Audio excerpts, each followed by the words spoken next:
Bonjour, nous sommes le vendredi matin, il est 1 h du matin, le vendredi 28 novembre 2014, et je voudrais vous parler du cycle de 7 ans de Saturne. D'ailleurs, Saturne fait penser à 7 quelque part. Et alors, je voudrais revenir sur un premier point, et après je donnerai une illustration. On peut comparer effectivement, on peut être tenté de diviser le cycle de Saturne comme les saisons, en 4 temps. Mais je crois plus judicieux d'en rester à 2 saisons. Comme d'ailleurs ça se produit dans beaucoup de pays du monde, comme notamment au Vietnam par exemple, enfin du moins certaines parties du Vietnam où effectivement il y a 2 saisons majeures. Il y a donc, à mon avis, on passe du printemps à l'été, de l'équinoxialité à la solstitialité, mais ça peut être aussi bien de l'automne à l'hiver, c'est le même principe. Donc, je préfère la notion d'équinoxialité et de solstitialité que la notion de saison, parce que ça permet d'avoir une dualité, et pas une quaternarité. On a une phase de montée, disons, ascensionnelle, un terme que j'avais employé en 1976 dans les clés pour l'astrologie, à la place du mot exaltation, phase d'ascension, le mot exaltation qui est un mot du jargon astrologique, et une phase de domicile ou de trône, qui est celle du solstice, de l'aboutissement. Et ensuite, une fois le domicile, c'est-à-dire quand Saturne arrive en conjonction avec une des 4 étoiles fixes royales, il revient chez lui, il revient à son domicile en quelque sorte. L'étoile est là pour accueillir Saturne. Et donc le cycle commencerait non pas à la conjonction, mais à la disjonction.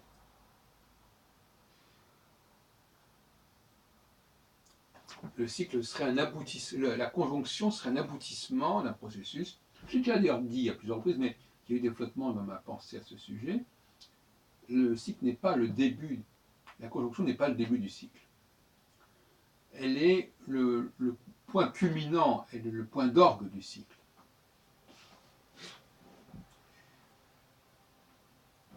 Si on admet quand même qu'a priori les choses commencent doucement et modestement, et qu'ensuite ça prend une plus grande ampleur, ce qui me paraît raisonnable. Bon. Donc mettre la conjonction comme point de départ, ça me paraît quand même assez peu viable comme idée. Alors maintenant, je voudrais en venir à une époque intéressante, qui est l'époque de 1968-1971. 1968, c'est les fameux événements de mai 68 qui ne sont pas, qui sont une disjonction, hein, disons-le clairement, qui sont une disjonction. En mai 68, on n'est pas du tout en conjonction. On est dans une phase avec un Saturne à 15 béliers, on n'est pas du tout en conjonction. Ce qui veut dire que ce n'est pas un aboutissement, mai 68. Ça n'a jamais été un aboutissement. Et à mon avis, on peut considérer qu'en 71, avec la création du Parti socialiste, on a quelque part une opposition qui prend forme. Donc mai 68 aurait préparé Épinay et mai 71 et la création du PS à la place de la SFIO, section française de l'Internationale ouvrière, qui datait quand même de la Troisième République. Et on a là donc effectivement l'application de ce que j'ai appelé le passage à la vitesse supérieure. C'est-à-dire qu'il y a un objectif qui est poursuivi, qui a un point de départ. Ce point de départ, c'est un peu la chenille qui devient papillon en phase conjonctionnelle.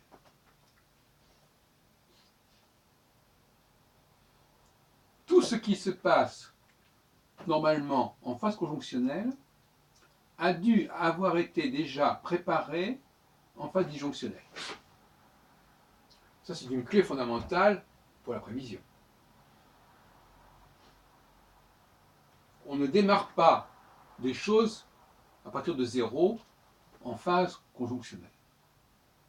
On reprend une dynamique, on poursuit, on relance une dynamique qui s'est formée, qui a germé, où il y a une semence. On pourrait comparer effectivement la conception et la naissance. Conception, phase disjonctionnelle, naissance, accouchement, maïeutique, phase conjonctionnelle. Pourquoi pas? Donc, pas de naissance s'il n'y a pas eu de conception. Et la conception, c'est un moment subtil. C'est un moment parfois mal défini, à la limite. Enfin, je veux dire, on ne sait pas toujours à quel jour on a été conçu. Par exemple, nos parents ne le savent pas forcément eux-mêmes. Et puis en plus, de toute façon, c'est quelque chose de très intime, de très ténu, la conception. Donc l'événement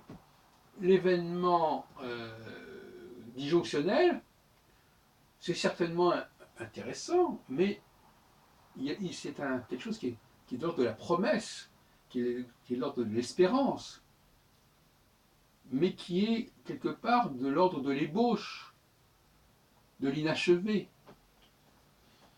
Et ça permet de restituer, même si on prend 1989, eh bien, c'est un peu la même chose.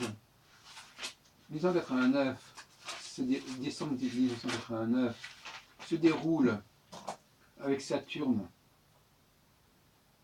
en Capricorne, au milieu du Capricorne, donc en pleine période disjonctionnelle. Mais si on regarde 2-3 ans plus tard, eh bien, on se rapproche d'une phase conjonctionnelle avec la dislocation de l'Union soviétique, qui se fait dans un deuxième temps. On aurait pu croire que, en fait, le phénomène de 89 était une fin en soi, et que c'était déjà beaucoup, mais en réalité, il avait épargné, dans l'immédiat, l'Union soviétique. Et on sait aujourd'hui que c'est encore le problème qui se pose aujourd'hui. L'Ukraine faisait partie de l'Union soviétique, je n'apprends rien.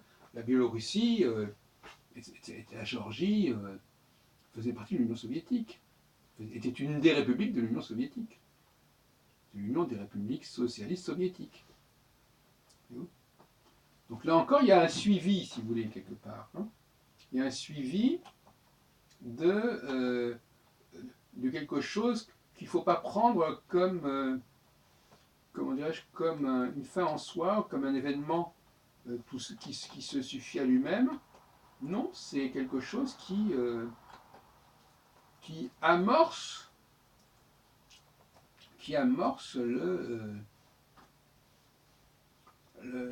quelque chose qui va se produire plus tard.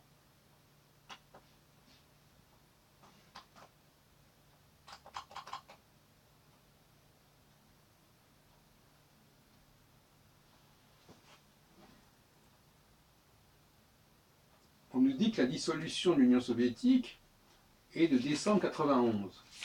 Bon. Mais en fait, alors en décembre 91, Saturne est en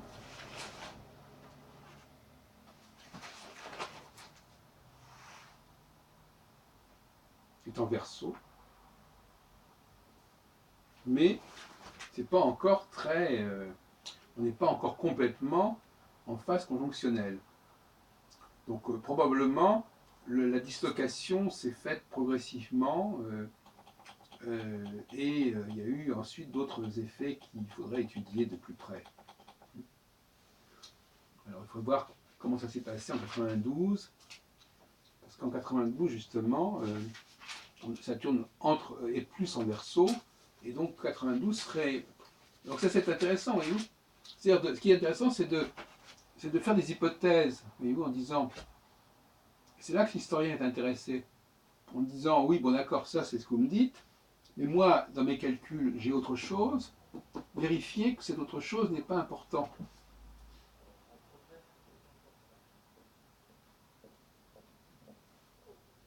Et comme ça, il y a un dialogue véritablement entre les astrologues et les historiens qui apportent eux-mêmes leur point de vue.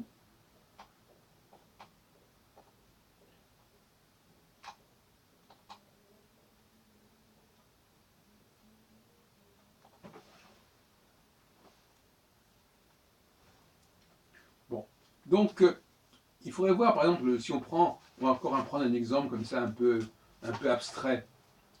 Si on prend la guerre des 6 jours de 1867, ben, là aussi, on est avec Saturne à la moitié du Bélier, on est en phase disjonctionnelle.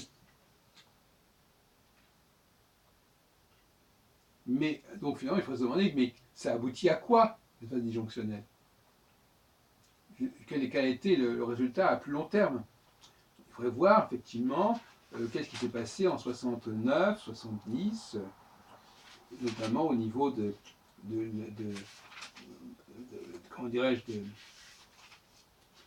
alors, au niveau de la Palestine, au niveau de Jérusalem, il faudrait regarder tout ça, 72 par exemple, 71, 72, et voir ce qui s'est passé à ce moment-là.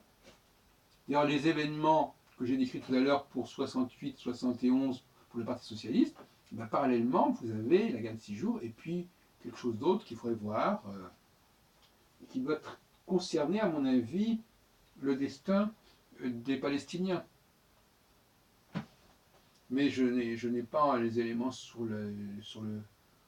actuellement là-dessus, mais il y a certainement des choses à chercher de ce ordre-là. Voyez-vous, donc on peut réécrire l'histoire à la lumière de ce schéma et proposer quelque chose qui, par certains côtés, correspond à ce qu'on connaît, mais de toute façon, je crois que les historiens n'ont même pas du tout ce genre de schéma de travail. Ils sont très dépourvus, les historiens, hein, de manière générale.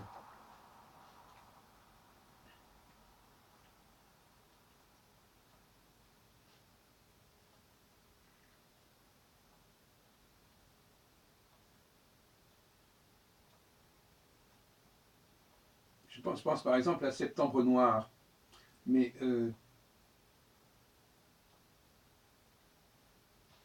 qu'est-ce que c'est que le Septembre Noir? 12 septembre 1970, voyez-vous? C'est ce que je pensais. 12 septembre 1970, qu'est-ce qui se passe? Saturne est à 22 degrés du Taureau. Je lis. Un conflit qui eut lieu le 12 septembre 1970, lorsque le royaume hachémite du roi Hussein de Jordanie déclencha des opérations militaires contre les fédayines de l'Organisation de libération de la Palestine, dirigée par Yasser Arafat, pour restaurer la légitimité de la monarchie dans le pays à la suite des plusieurs tentatives palestiniennes de renverser Hussein avec l'aide, dans une certaine mesure, de l'armée syrienne. La violence des combats fit plusieurs milliers de morts de part et d'autre, en majorité des civils palestiniens. Le conflit entre l'armée jordanienne et l'OLP dégénéra et se poursuivit jusqu'en juillet 1971, date à laquelle Arafat et ses combattants furent expulsés de Jordanie et trouvèrent refuge au Liban sous la protection syrienne. Donc, je crois que vous avez compris ce que je voulais dire. Hein. Les deux événements concernent le destin des Palestiniens. Premier choc, les Israéliens s'emparent de la Cisjordanie, qui était le territoire arabe prévu par la résolution de l'Assemblée générale de l'ONU le 29 novembre 1947, ce qui est un élément plus important quelque part que les autres aspects de la guerre des 6 jours avec l'Égypte, avec la Syrie ou avec le Liban. Et 3 ans plus tard, 2-3 ans plus tard, alors que Saturne est passé de la phase disjonctionnelle à la phase conjonctionnelle, eh bien, on a affaire à un deuxième volet qui va encore aggraver la situation des Palestiniens, qui vont plus pouvoir rester. Donc déjà, ils étaient menacés en Cisjordanie, maintenant ils sont menacés en Jordanie. Ils doivent partir vers le Liban sous le contrôle syrien. Et on sait que par la suite, ils devront quitter le Liban pour aller en Tunisie, etc., etc., avant les accords d'Oslo. Ouais. Donc là, on a encore un binôme, voyez-vous.